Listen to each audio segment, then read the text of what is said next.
Recording, sharing. Okay, so our today's chapter is optical receiver. So what optical transmitter do? Whatever optical transmitter do, optical receiver do the opposite. Whatever optical transmitter do means laser do. Laser converts an electrical signal to an optical signal, right? So the photodetector or receiver do the opposite one. It receives an optical signal, it converts to an electrical signal. Okay. So do you still remember the light wave system? Probably I have several times drawn this block diagram, the light wave system, right? Let me see it anywhere. So in a light wave system, let me draw here light wave system.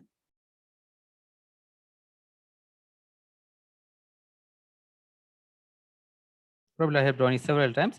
For example, we have a optical transmitter, which is a laser. Then we pass it through optical fiber. This is optical fiber. Then if it's like hundreds of kilometers, okay, we need to insert data. Okay, a little bit mistake. It will be earlier. So we will do it here. We actually insert. This was all optical. So in the optics, we will insert our data, RF signal. RF signal. We do it by modulator, optical modulator. So then it goes to hundreds of kilometers. Probably signal will be weak. So we'll add some amplifier. If it's amplifier, then we can cover more area. This is still optical fiber. This is optical fiber.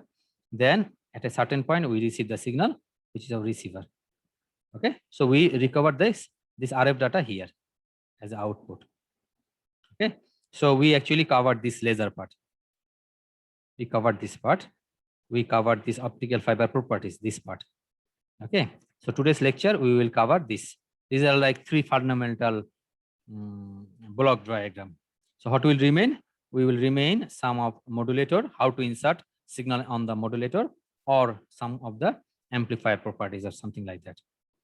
Okay. And also full mechanism. If you have a full system, how to implement this full light wave system in a telecommunication or sub application basis. Okay. So this is actually a fundamental block diagram often. So we already covered 1, we covered 2, and today we covered the third block, and 2 remain blocks. So 4 and 5 will remain block. Of course, 6 is the whole block. Okay. So our today's lecture is optical receiver. So what it do? It do nothing but converts optical signal to an electrical signal. Okay. So what should be before designing or choosing an optical detector? This should be its properties. The detector should be highly sensitive. What sensitive means actually this conversion. This conversion should be fast or easy. Means sensitivity means you will be get a electrical signal by getting very like low optical power. So it means the device is more sensitive. Of course, it's a fast response means the conversion will be very fast. Means the response will be very fast. Low noise, of course, any system should have a low noise or as much as possible minimum noise so that it do not hamper our transmission. For example, if we go back to our system here in the optical modulator, we actually insert our RF signal. This is actually information. Okay. So if our system has more noise, then information will be die out. We cannot recover it in the receiver. That's why we need a system which have low noise, because noise actually generated in this mechanism. Noise generates in the receiver side here. In the receiver, noise generates. So more noise generates, more it will die out my RF signal. Okay. Of course, low cost, because if my system had hundreds of receiver, then it will be very costly, and highly reliable. This is do not break down very often. And one of the very fundamental requirements that it should be compatible with the fiber core size. You see here, if again I go back to the optical, you see this is a fiber. Now, if I make it bigger, this is the core and this is the cladding of the fiber. Here, the energy, like optical light, is traveling in the core. here is in the facet, you have the detector. For example, this is your detector, means the detection and the interface of the optical fiber. This optical fiber and this is detector. The interface in between this phase interface, this portion should be equal. Otherwise, for example, detector has this area of detection, but optical fiber has core area of this area. Means actually what? Light in this area and light in this area cannot go inside to the detector, means they will be lost. So it's actually loss of energy. So the core area and the detector, their interfacing area should be uh, corresponding to, so that they can detector can receive maximum light power. And mostly the optical detectors are made of semiconductor material differently, because if I want to accommodate all the facility, there is no other way that I cannot, I would not choose a semiconductor material. Okay. Now, so the basic concept, the way laser works, the photodetector works exactly the opposite way, like fundamentally actually. Okay. So in a laser, we have seen that we have a PN diode kind of stuff, right? We have a P and N, then we connect it with a forward biasing. Here, the same thing will happen, but we will have a P-type and N-type material having a different connection. Before that, it will be like practically it will looks like that, but for fundamental, we will actually consider a semiconductor slab. Imagine this is a semiconductor where like it's a actually light sensitive semiconductor where you give a incident light. Okay, you give some light on this semiconductor material. We call it as a semiconductor slab. So for example, if light falls on the semiconductor, which is a special kind of semiconductor, which is actually light sensitive, what will happen? The light will, this sensitive material of semiconductor will convert this light to a electron hole pair. As soon as it will be absorbed in this area, electron and hole pair will generated. And here, for example, this is a ohmic contact. So if I give a connection between this area to the backside, for example, then I have a voltage source, then I can have a, you see, the circuit will be completed. Okay, so light will fall here, like this is a, imagine this is a photon falls here, photon creates a electron hole pair. Okay, so this is so this will be negative, this will be positive, so positive will go this way and negative will go this way, so there will be a complete circuit and current will flow. Okay, so this is a fundamental block diagram. So if I convert it to a like schematic diagram, it would be look like this. Like I have a P-type material, I have a N-type material. Okay, so this is a this one is the like two material was sandwiched together, and this here actually the, because I need to connect it. So how should I connect it? I had to connect it to the reverse bias. Okay, so this is reverse bias. What will happen? The N here lots of free electrons, right? Free electron. Here the free holes.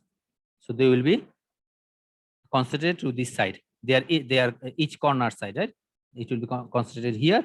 They will be concentrated here because they are attracting by the opposite polarity. This is positive, so this is negative. So they will attract each other. So this is how we connect to the reverse bias, because in a reverse bias there will be very long depletion region creates. Imagine this is W, the width of the depletion region. So this is a depletion region. We know it from electronics, right? If you connect a reverse bias, so depletion region creates. So what will happen that, okay, this is the corresponding energy band diagram. If it's P and N, so this was like P type, this was N type, so it's actually here P type and N type. So now because they are reverse bias, so the Fermi level becomes very high. That's why it has a very sharp slope. You see, it has a very sharp slope because it is reverse bias. So the Fermi level is not in equilibrium, it changes. You know it. So what will happen? Okay, they are actually connected to the reverse bias like this. Okay, and this is the energy gap between the valence band to the conduction band. This is the EG band diagram. EG. The EG is the difference between the valence band and conduction band. Now, as soon as a photon energy h nu, which is greater than the EG, means the greater than this potential barrier, it falls on this p-n junction, reverse bias p-n junction. Then what will happen? Electron and hole pair created immediately. So hole will go to this direction, and electron will goes to this direction.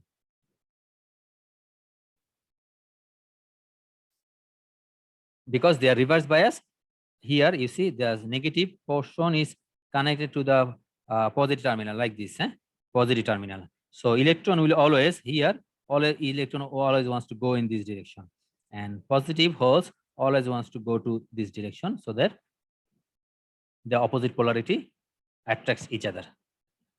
So this is we understand it by energy band diagram, right? Guys, got it? The basic concept? How? Yes, sir. Okay. Okay, so if the energy h nu of the incident photon exceeds the band gap energy, which is actually this one, it has to be more than this, otherwise it cannot recover. It's actually you will be used to overcome this depletion region, actually, band diagram, because they are reverse bias. So an electron hole pair generates blah blah blah. So under electric field, under this electric field, hole pair creates which creates a current I. So what is the current amount? This is I, for example, give it a name IP. Okay, which is the current will be created because of this reverse bias. Now, this IP, the current generated is proportional to the optical power. What is the input in this system? Like this one, right? You see, the light falls on. So optical power falls, current created, IP created.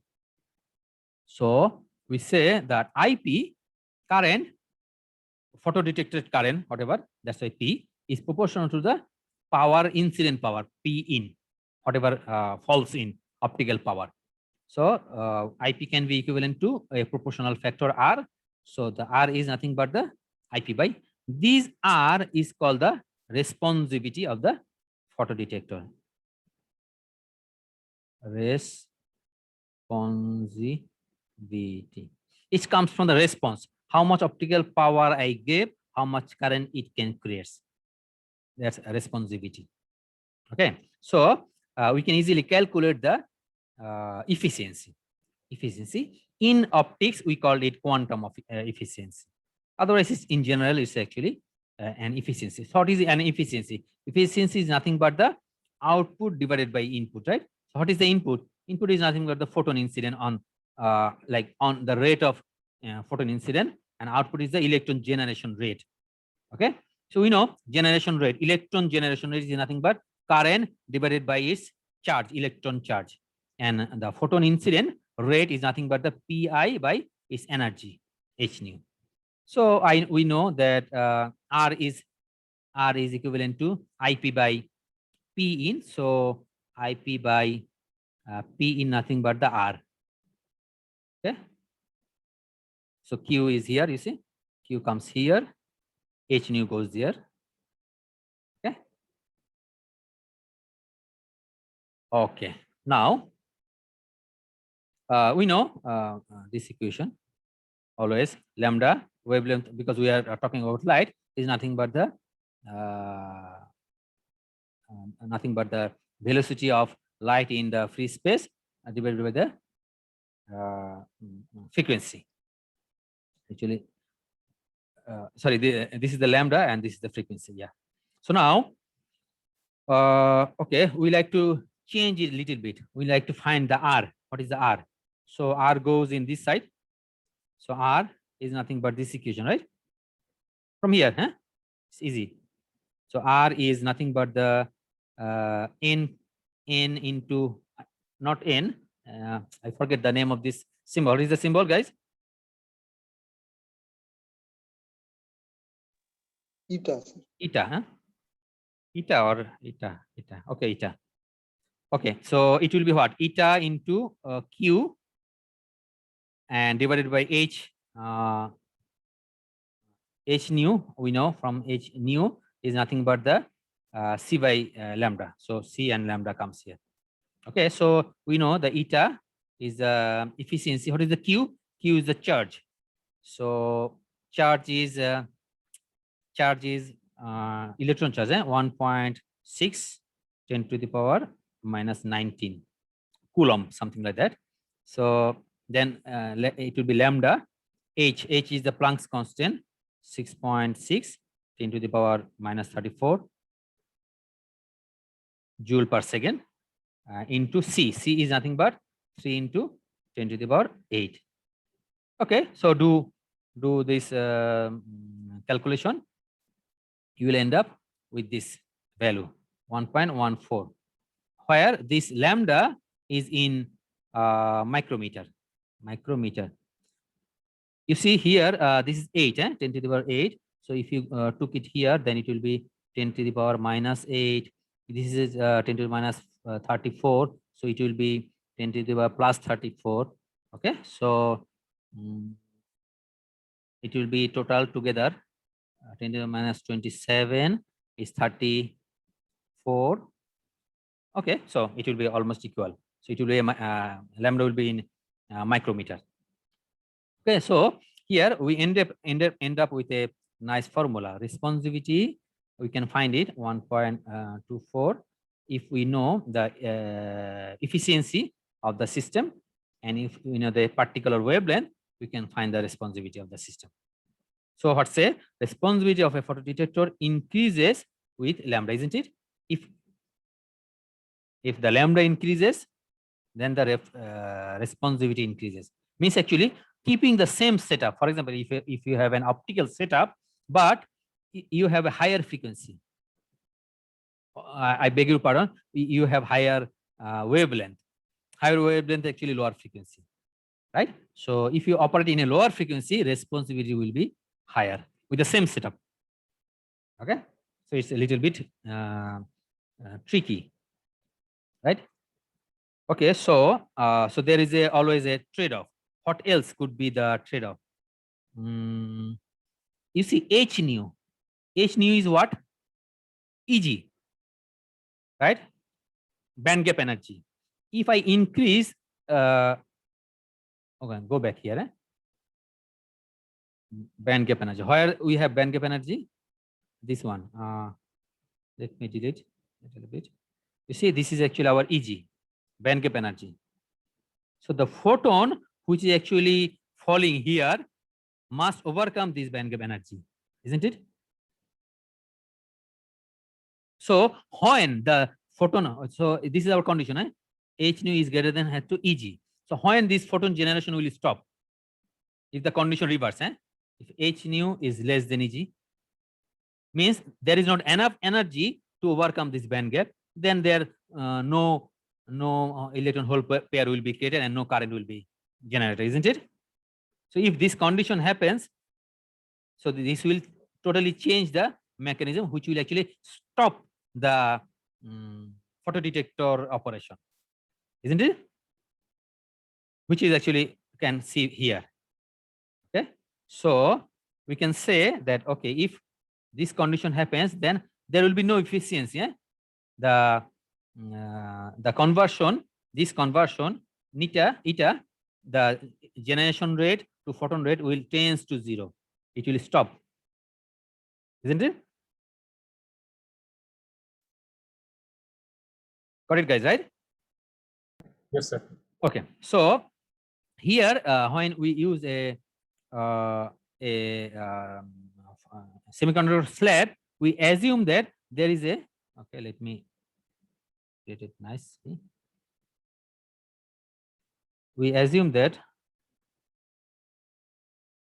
okay, when the light falls, all the light is absorbed because this area where light falls, it has a anti-reflection coating from this side, also in the back side, I mean bottom side, means actually no light escapes. That's actually our like ideal assumption. Okay, so now if this is the assumption, then if the both side, the top and bottom side of the, or we call it facet of the semiconductor slabs, have a anti-reflection coating, means no light is escaping, means all light is absorbed. That's actually the idea. The power transmitted through the slab with W, which is the, this is the W. So this width, this is the W width. Okay, this is the width of the slab. So if this is the case, then this is the transmitted power. You see, it's nothing but it's actually exponential decaying. Whatever the input power you gave, the transmitted power, or for example, let me draw it again. This is the, for example, the slab.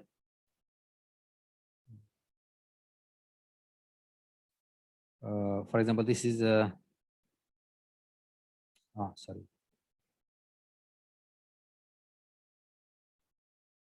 So this is the slab. Whatever power you give, all the power is transmitted and goes up to this last, like this bottom side. Okay, so means actually it's decayed in exponentially. Okay, so what is the absorption? Absorption is nothing but whatever you give as the input, whatever is received at the receive, rest of the amount is input. For example, this is P in, amount of power I like we shine on the photodetector. This is the power of transmitted, or this power we received here. So the rest of the amount is absorbed amount. So this is the absorbed power. Okay. So now more absorption means what? If more power is absorbed, is give us higher efficiency, isn't it? Higher efficiency means actually all the conversion is higher.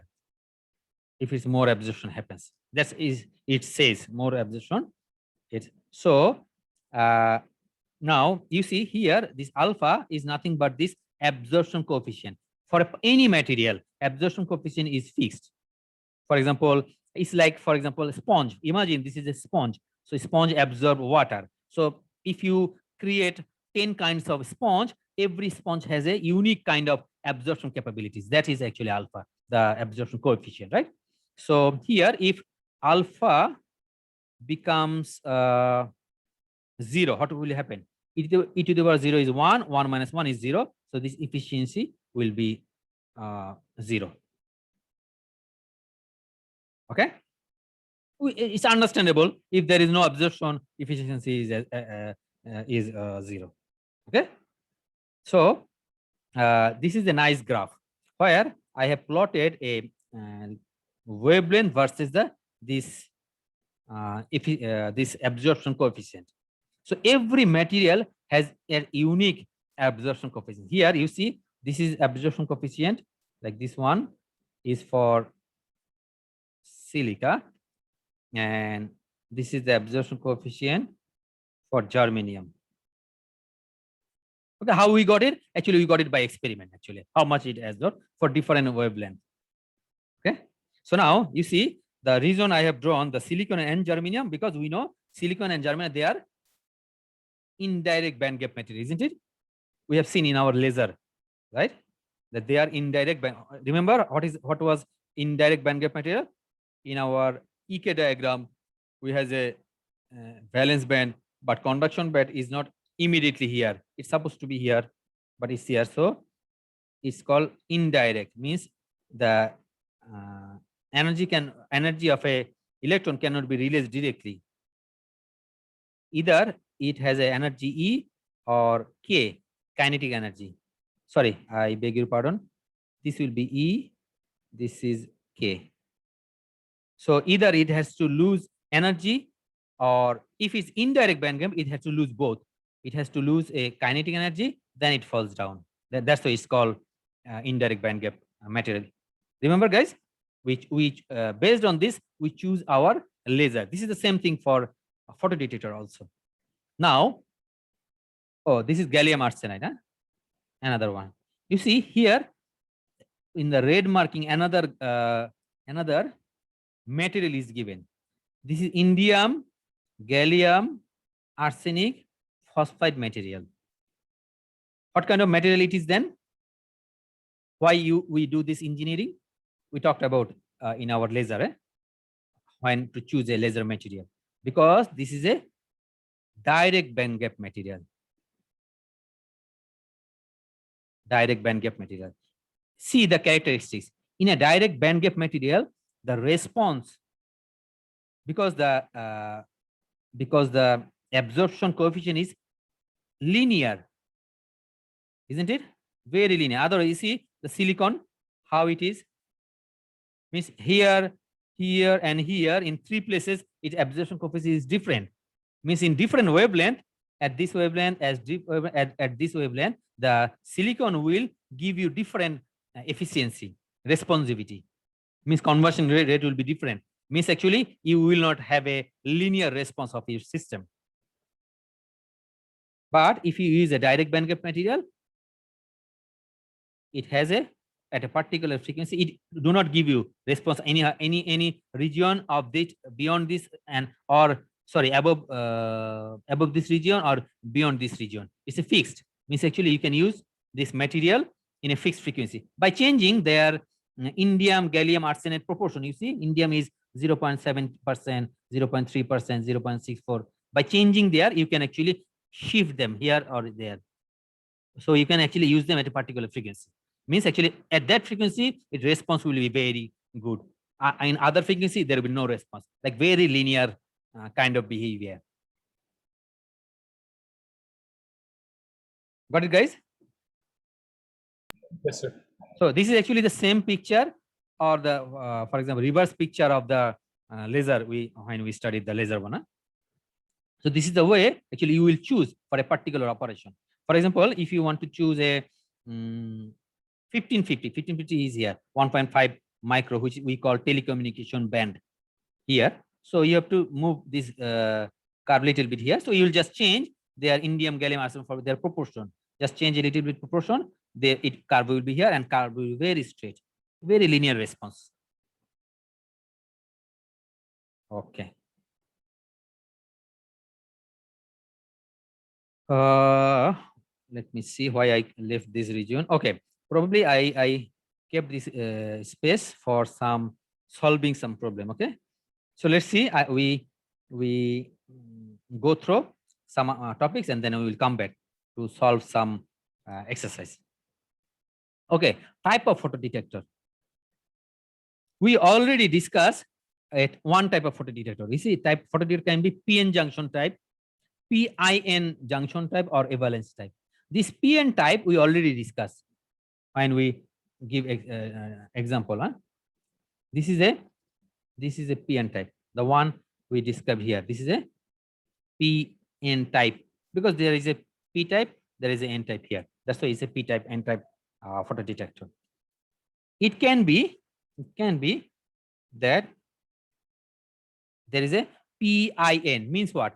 There will be P, and in between there is an I region. What is this I? Means between the PN junction, P and N junction. For example, you have a P type material, you have N type material. You know, remember guys, how we created P and N type material, right? We have discussed it earlier also. P is nothing but the where you have extrinsic material, where you have in the outer shell, in the conduction band, you have how many? You have 3 electron. And N type, you have 5 electron. When they make bond with silicon, silicon have 4 at the so understand? So it's called tri. P is called tri, and N is called pentavalent material, isn't it? Remember, probably it's like fundamental stuff in our electronics, right? So here in PIN, we have P, we have N, in between we have I. What is this I? I is an intrinsic material.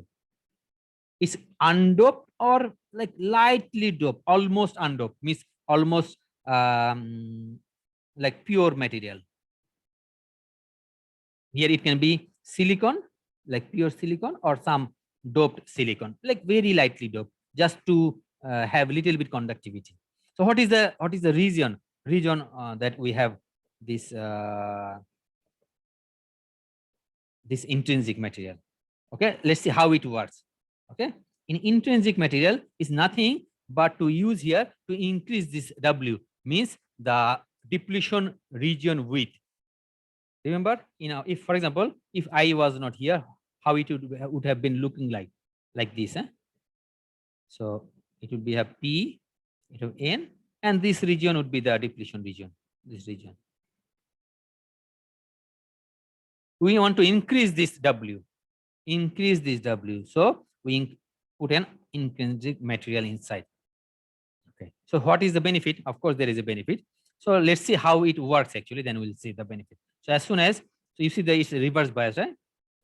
P is with the negative, N is the positive, so it's reverse bias. So as soon as a photon falls down, it creates a whole electron hole pair, and it goes to the so electron goes to the positive terminal and hole goes to the negative terminal, and which creates a current.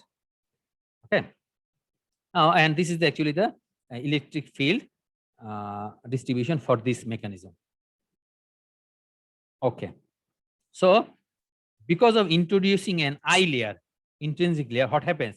We increase the high resistance, isn't it? Isn't silicon high resistance? But to increase the conductivity, we make silicon with doping with another material, isn't it? Whether it's a P type or N type, or a trivalent or pentavalent. The only reason is that silicon is an insulator. Silicon is a kind of insulator, means actually it has very high resistance. So I layer also increase the high resistance of this system, which actually have more, which will give you more voltage drop. Actually, it will give you a large electric field.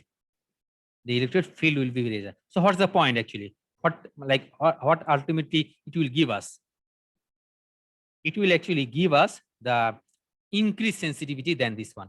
The sensitivity of this model is higher than this model. Okay, this W means what? This width. How much is the depletion region width? So W is controlled by the I layer thickness. More the thickness, W increases. Okay. Compared to our PN junction, this is PIN, right? So this is our PIN. PIN. This is PN. So there is a fundamental mechanism shift happen. So the drift component of the photocurrent dominates the diffusion component. This is here when the depletion region created on P and N, the diffusion current was there. For example, capital D. Do you remember, guys, who creates diffusion current? Which one? Majority carrier or minority carrier? Electronics, guys, fundamental. So majority carrier actually gives us the diffusion current, and minority carrier gives us the drift current. So most of the incident optical power is absorbed in the I layer. Definitely, that's why the sensitivity increases. So this mechanism is far better than this one, because in terms of sensitivity, because we want a highly sensitive receiver. That's a receiver receiver converts. So we want that this conversion becomes very good conversion. Okay. Question, guys?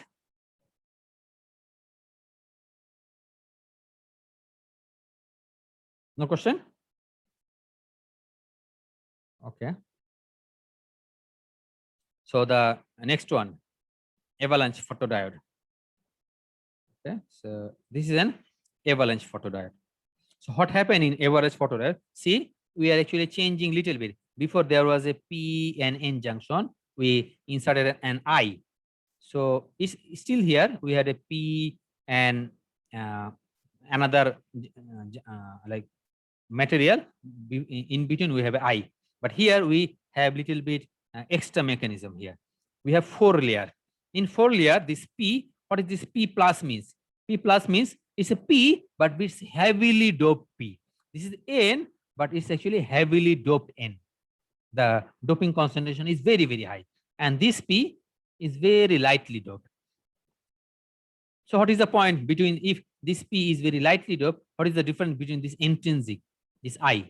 I and P, it have very very little difference in terms of concentration. I is almost insulator or very lightly doped. So I layer is similar nature of this P layer, very, very lightly doped. Why very lightly doped? Because just to initiate the conduction. But here a very fundamental change happened compared to our previous model because of this N doped, heavily N doped. I will discuss it later. Imagine.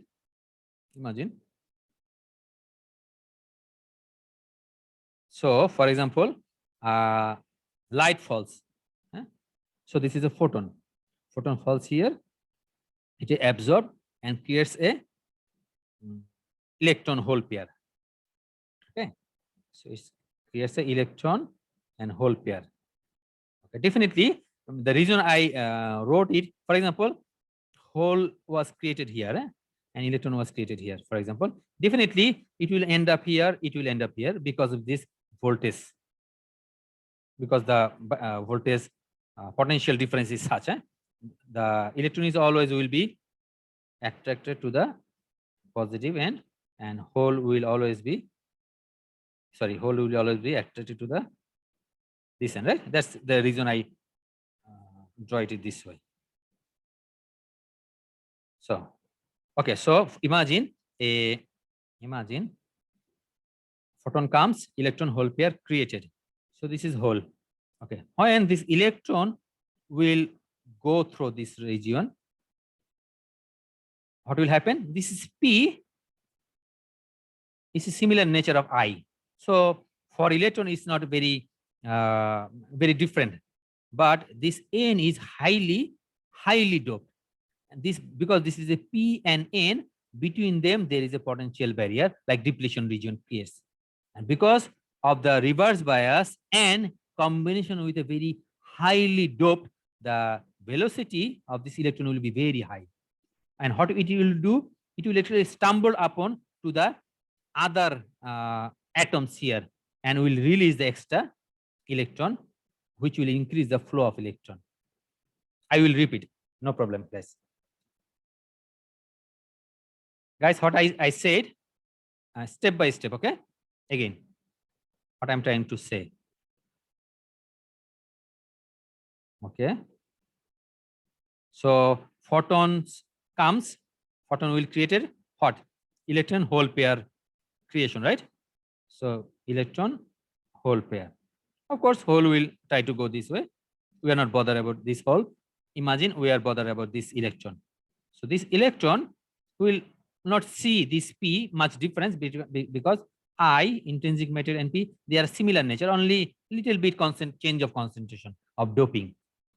But because of this N is heavily doped, and this is still a reverse bias, means positive, this electron will, the velocity of electron will increase because of this heavily doped.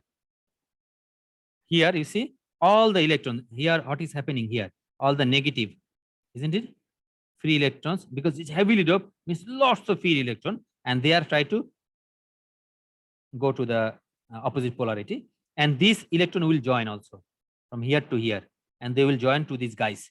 But when he will join, because it's force, it will actually. So what happens here?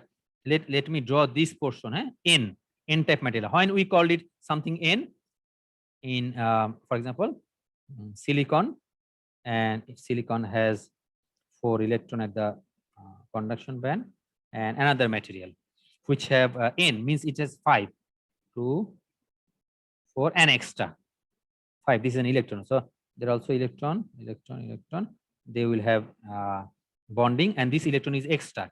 Now, when another electron is this electron is moving very high velocity because of the concentration here as well as the reverse bias, means actually one of the electron will actually comes very high speed. It can come in any direction. It can come from this direction, that blah blah blah.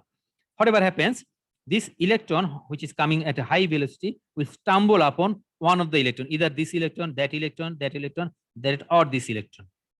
And this electron, if it hits on this electron, it will go to the next electron and will hit that guy if it's free. Or it may happen that this electron will actually hit to one of the electron and release him. And this is a this is a what is called concurrent effect. It will free electron will hit to the next one, means lots of electron will be freed. This mechanism is called impact ionization. There will be an impact, and ionization means nothing but the free electron. Electrons make something ionized. So lots of free electron will be roaming around. And also here is already highly concentration of electron. They will easily go back. Means actually very high at this region. Okay, go back. I will delete little bit so that it will be easier for you to understand. Means actually between this potential area, the avalanche breakdown happens. So this is the minimum. Okay, probably this is the minimum field required for impact ionization. If the field is more than this, then this impact ionization happens, means this mechanism happens. Guys, is it like okay? You got it? Yes, Understand sir. how this impact ionization? Impact ionization probably we also learn in electronics. Definitely, it happens in the reverse bias, where we actually try to move a electron with a high velocity. It actually it's like same as any other mechanism. For example, if you hit something uncontrolled, then this chain effect happens. That is called impact ionization. Means actually so compared to the previous one, what is the benefit of this avalanche photodetector? Here the sensitivity is much higher, isn't it? Because the faster this electron moves from this region to this region, the sensitivity is increased compared to the p-ion diode, isn't it?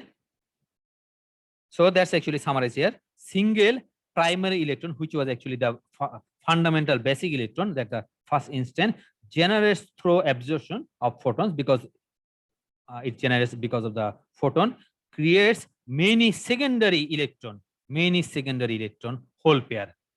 Of course, when an electron creates, a whole also creates. You see, when there was for example, there was an electron here, it actually tried to hit this electron. He actually moves him here. So this space vacant. So it becomes a hole. So you see, so electron hole pair is concurrently was generated. Okay, guys. Okay, so this is actually our three type of photodetector is covered. Okay, so let's see if we can solve some mechanism. Okay, let's see. Okay, here from I have opened Kaiser book. Let me see, where is the Kaiser book?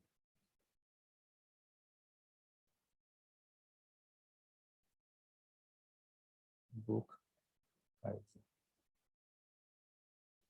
Okay, so this is a Kaiser book open with. Okay, I will try to discuss something in Kaiser book. So if it's what is the page number of this one? 246.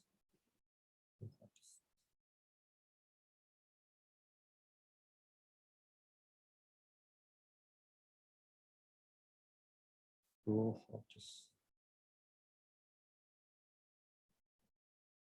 Yeah, photodetector. Okay. Okay, here, let me how to increase this one.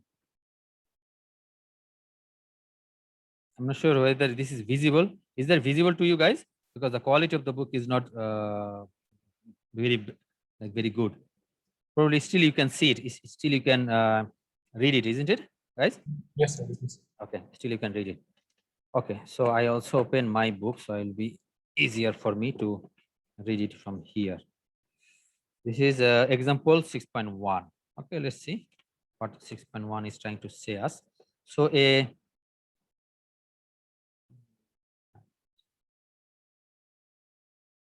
okay, it's saying a photodetector consisted of gallium arsenide. Okay, what kind of photodetector? We don't care. You cannot write it. Okay, I can see writing. Oh, I can write it.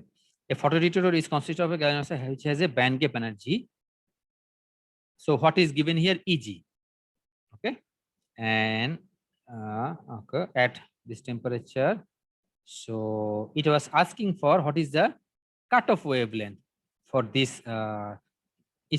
So a photodetector is constructed of gallium arsenide. Okay, here there is an example of gallium arsenide is given. So let's see. Imagine they are talking about like this. Okay, for this curve gallium arsenide, which has a band gap energy of this amount. Okay, what is the cutoff frequency? That is actually the question. What is the cutoff? So lambda or lambda c is the cutoff energy, means actually beyond which wavelength, this wavelength, beyond which wavelength it do not responsive. That's actually is trying to say. Okay, so at what frequency this happens? Okay, so we know this formula. So this is actually a little bit modified formula. We know lambda formula. Lambda equal to c by nu. So let's, it's very common formula, right? So let's add h in both sides. H. So h nu is nothing but Eg. So we can say lambda h c by Eg. Okay. So Eg is the nothing but the band gap energy, which is actually given here. Band gap energy 1.43, and Hc. H is nothing but the, okay. Let me write in our so it was example 1.6. Sorry, 6.1. Beg your pardon, is 6.1. We know this this formula. Lambda wavelength is nothing but the c by frequency. Okay, so we are adding h, Planck's constant in both sides. H nu is actually Eg. So we can have the formula Hc by Eg. So here h is the Planck's constant. We know h is 6.6 into 10 to the power minus 34. Guys, tries to remember those formula, right? Otherwise, how we will solve the in exam, right? Okay, and c is nothing but 3 into 10 to the power 8, and Eg is here is given. Eg is nothing but 1.43 electron volt. Okay, because it's not volt, it's electron volt. So we will multiply with the charge of the electron, which is 1.6 10 to the power minus 19 coulomb. So that will be the, so here we find 869 nanometer, means actually 8.69 micrometer. So if I go bring back 8.69, where is 8.69? You see it's here, 8.69. Understand, guys? Where is the cutoff frequency? Means after that you will not get any response. Easy, isn't it, guys? Yes, sir. Okay. So next formula. Okay. In a 100 nanosecond pulse, okay, 6 into 10⁶ photons. So this is the number of photons at an wavelength of lambda is given nanometer falls on a indium gallium arsenide photodetector. Okay. On an average, 5. This amount of electron is created. You see, our efficiency is nothing but number of electron hole pair created, which is nothing but this amount, to the number of incident photon, which is nothing but this amount. So what is the efficiency? Nothing but 90%. 0.9 is 90%. So means actually at this wavelength, you will get 90% efficiency for this module. Easy, guys. Okay, let's see. Like using our same formula. Photons of energy, okay, joule, okay, are incident on a photodiode which has a responsivity of this one. So this equation, which is actually our current, was proportional or factor of PIN here, which is given. Responsivity is given. Okay. What else given? PI, photon energy. This PI is the given. Okay. What? They are asking for generated photo generator. How much current is generated? Photo current is generated. Okay, it's a very fundamental stuff. Okay, let's see if something is difficult. Yeah, it is going to be same thing as the formula we derived earlier. Okay, I'm writing this formula again here nicely. The responsivity R is nothing but efficiency, charge coulomb, lambda is the wavelength, HC. Okay, so here it says the wavelength ranges from 1300 to 1600. Okay, lambda is given. Lambda is from 1300 to 1600. Okay, some range of lambda is given. Quantum efficiency is 90%. So this is given, means it value will be 0.9. Thus, in this wavelength range, the responsivity is, okay, they are looking for a responsivity. So R.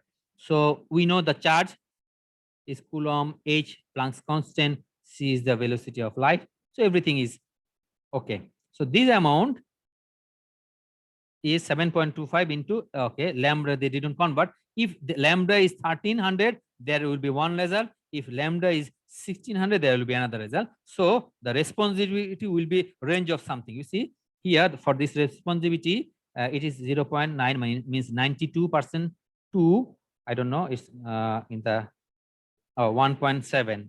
No, probably for 1600, they do not find it.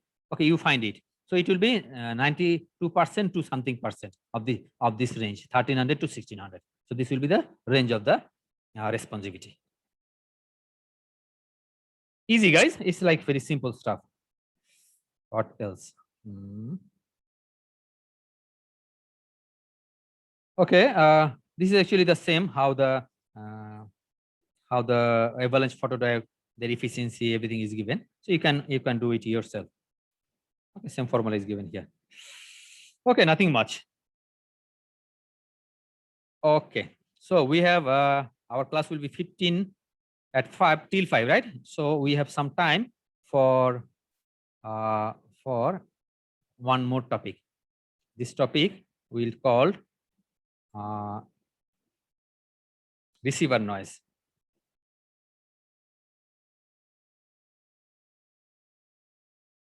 Receiver noise, because receiver noise will actually ultimately will hamper your receiving performance.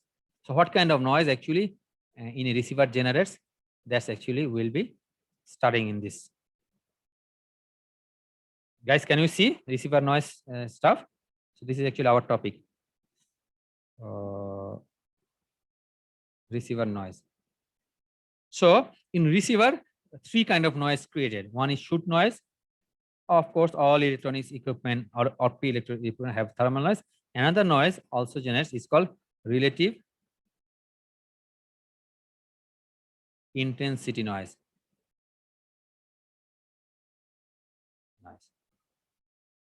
This relative noise or RIN noise, so it's RIN, relative intensity noise. This RIN noise we will not discuss very detail in this chapter, because whenever we will have receiver, not receiver, amplifier noise, then we will discuss it extensively. Okay. So what is a shoot noise? So shoot noise says electric. Okay, let me draw a photo detector, how it works. So you have a optical power. You got a, this is a photo detector. You got a current I. So this optical power, what is the statistics of this optical power or photon? Yeah, let's make it more simple. What is the statistics of this? The arrival of this photon is not fixed time. It arrives arbitrary time at the this photon. Because the arbitrary arrival of the photon, the current which also creates because of the photon also arbitrary. It's not fixed. Means actually this current, the photon comes as a fluctuation manner, the current also fluctuates.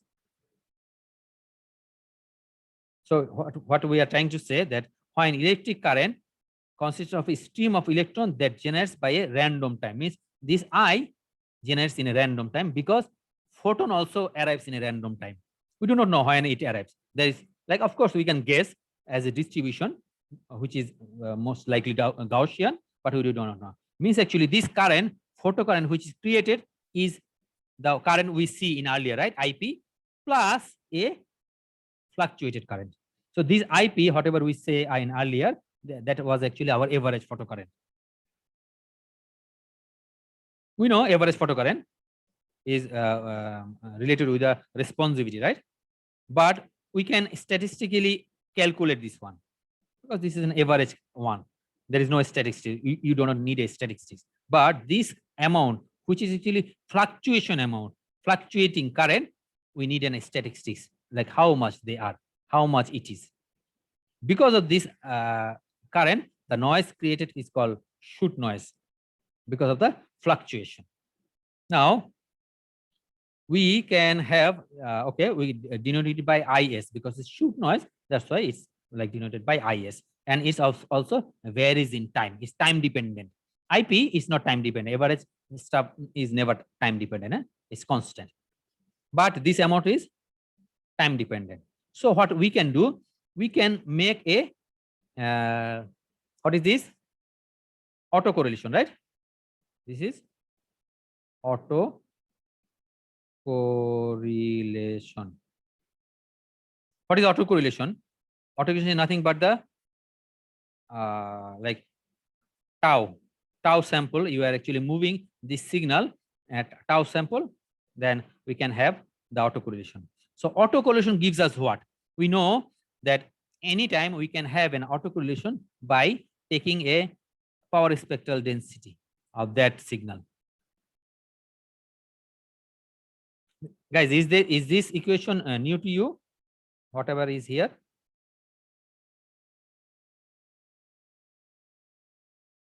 Autocorrelation is the how we find a autocorrelation from power spectral density. Is it new here, guys? Is it okay?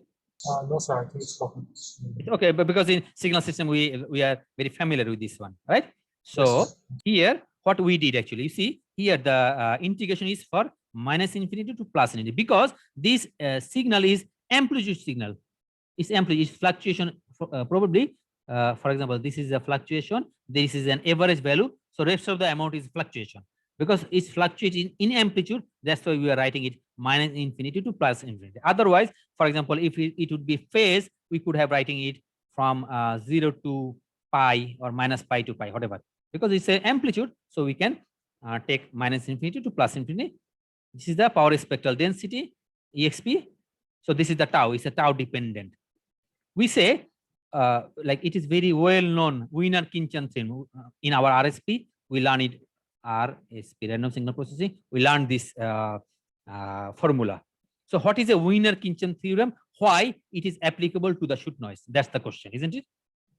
Okay, let's see why what is a Wiener-Khinchan theorem? Again, go back to our this mechanism. Okay, this photodetector mechanism again. Okay, so again in a photodetector, what comes? Photon comes. So imagine photon is coming one by one.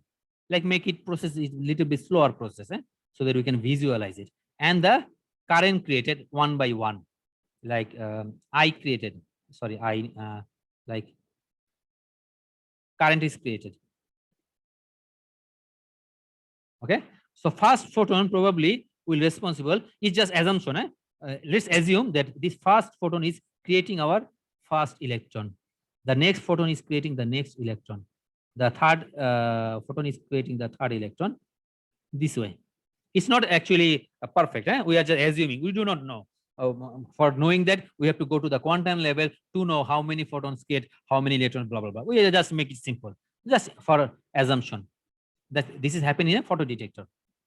Now, when this first one, when this photon is created, the first electron, when the next photon comes, does he anyhow bothered how about the first photon, how it looked like, what was its phase? Does he anyhow bothered? Guys, the creation of individual photons, are they dependent? Probably no, right? Because how the first photon is created and it creates a electron, the next photon comes, he do not know that there was a first photon. He thinks he's the first photon because it's already converted to current. So there is no relation between the first photon to the previous photon, then the next one, then the next one. Means what I'm trying to say, this creation of the photon, they are actually independent event, and the creation of this electron, they are also independent event. If some events are independent, how we statistically express them? By which theory?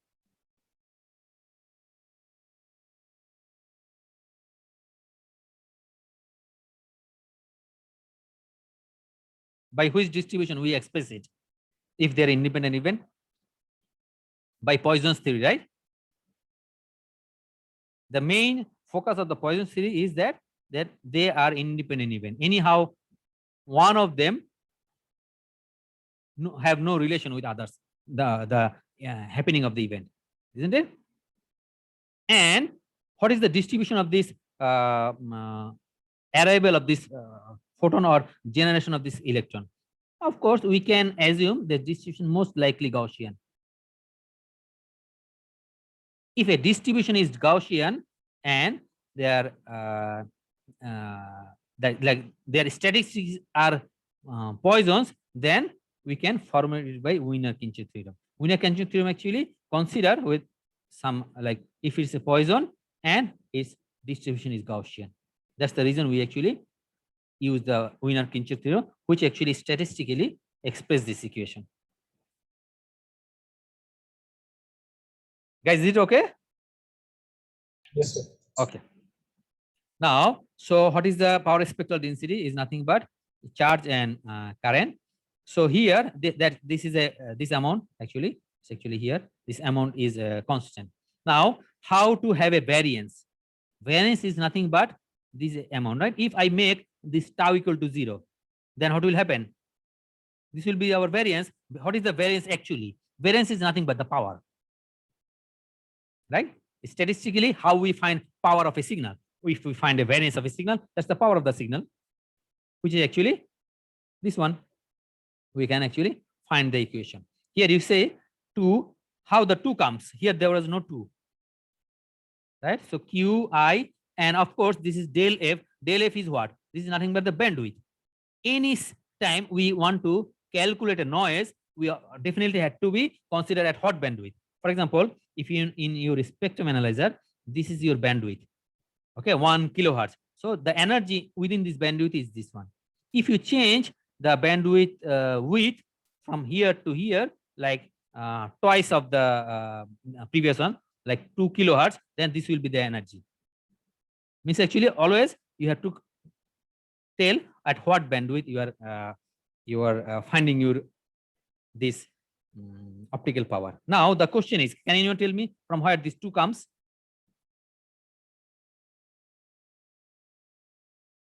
Signals and system.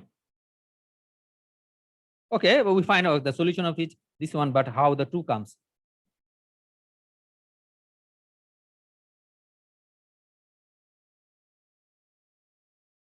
No, guys, forget. You see, okay, probably I will remind you how we find it. You see, when we write this one, It's minus infinity to plus infinity, isn't it? We can write it other way, isn't it? From 0 to infinity into 2.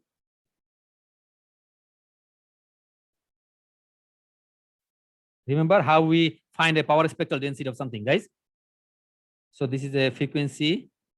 So for imagine this is a power spectral density. Yeah? When we say minus infinity to plus infinity, we actually consider minus infinity to plus infinity, means actually we consider both sided power spectral density. This energy, also this energy. But this part is replicated to this part. We can also do, we can calculate it from the 0 to infinity. We can calculate it to the other way. 0 to infinity, but we will multiply by 2 because they're replicated. That's why these 2 comes. Actually, so this is actually a single-sided power spectral density. This one. This one is a single-sided power spectral. To make it double-sided, we just multiply by 2 so that we can take the whole range. Got it, guys? Yes, sir. Okay. So we calculate the shoot noise. Okay. Thermal noise is easy because probably many times you already calculate thermal, because in electronics everywhere we always find thermal. So what is the variance or the power of the thermal? Same thing. So we actually end up with this. So we see 4 K is the Boltzmann constant, T is the temperature, del F is the bandwidth, R is the load resistance. So all the values, they are actually phase quantity. So thermal noise is obviously a constant for any particular system. So if I plot a this one with a variance, noise variance. So let me plot with a with IQ, current, whatever current we are creating. This one is fixed. So probably this will be something like this. Constant value. This is our thermal noise. We also call it noise floor. This is the reason we call it floor. You see, it looks like a floor. That's why we call it noise floor. This is due to the thermal noise or noise power. You see, the shoot noise variance, this is proportional to Q. Means actually it will be, if I draw, it will be something like that. Isn't it? Because it's a proportional to Q, IQ, current. We did not study relative intensity noise or ring noise, but for your information, we will see it. This is actually proportional to I square. Means actually it will be a proportional to I square, like this. So it will be like rin. This is like shoot. Okay. Now, if its current is very low, the system is dominated by thermal noise. If current is medium, system is dominated by shoot noise. If current is very high, then system is dominated by ring noise. So you can easily see what kind of noise dominates. Okay. For our this is our last slide. For performance, if how to we calculate signal to noise ratio, signal power to the noise power. Signal power we know IP is the current, so I square will be the signal power, and this is the noise power. If it's a dominated by the shoot noise, so this noise will be the shoot noise. If it's dominated by thermal noise, so it will be the thermal noise. Or if it's both, then shoot plus thermal, whatever. Okay, so this is how we can find the performance of an optical receiver. Okay, guys. Yes, sir. How to find a SNR. Okay, our class time is almost over. I thought we could arrange some more topic. No problem. No more. Okay, because the rest of the part, inshallah, we will cover after mid, like how to find the sensitivity of the receiver. So whatever we have studied up to today will be syllabus 4. Okay, guys. Question, guys. Sir, this is the last class before me. Wait a minute. Let's